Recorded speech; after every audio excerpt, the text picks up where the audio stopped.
Le Conseil national de la société civile, à la première analyse, a apprécié à sa juste valeur la pertinence des axes et des orientations proposées dans le plan d'action du gouvernement. Et ces actions sont en adéquation avec les aspirations du peuple malien. Mais toutefois, on a porté l'analyse sur trois dimensions. La première dimension, c'est lié à la stratégie sécuritaire.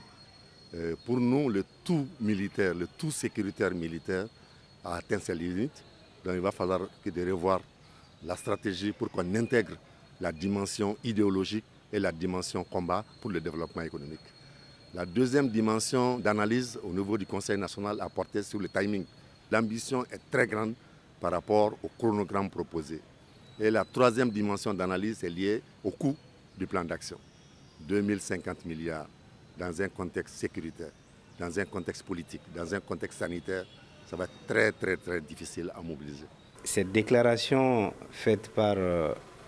le Premier ministre cadre parfaitement avec l'idéal que le M5 RFP s'est fixé comme objectif.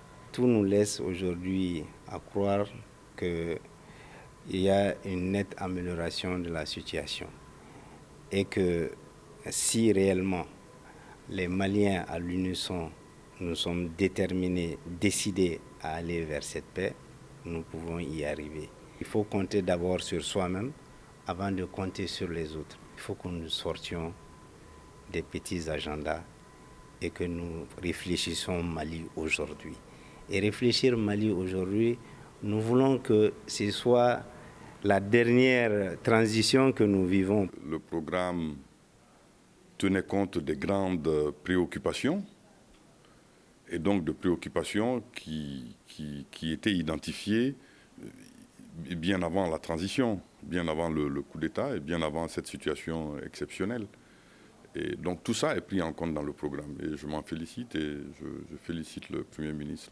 Il est connu de tous que cette transition est prévue pour durer 18 mois et il n'en reste plus que 6. Donc il est important aussi que tous les agendas soient connus de tous.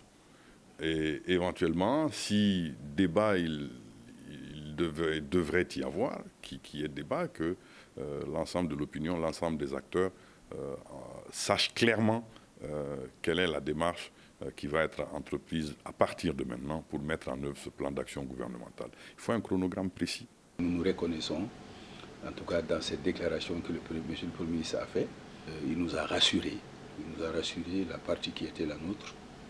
Surtout, faire en sorte que chaque Malien, là où il se trouve, puisse être en possession des documents de son pays pour le permettre d'être en règle vis-à-vis des pays qui l'acceptent, qui l'accueillent. Cela est extrêmement important. Il a touché en tout cas l'ensemble, donc c'est quelqu'un qui connaît déjà la maladie de notre pays. Nous avons foi, en tout cas l'espoir, qu'il va réaliser en tout cas tous ces engagements qu'il a pris vis-à-vis du peuple. Nous sommes heureux, nous, la diaspora malienne, de savoir que nos préoccupations sont prises en compte dans ce plan d'action.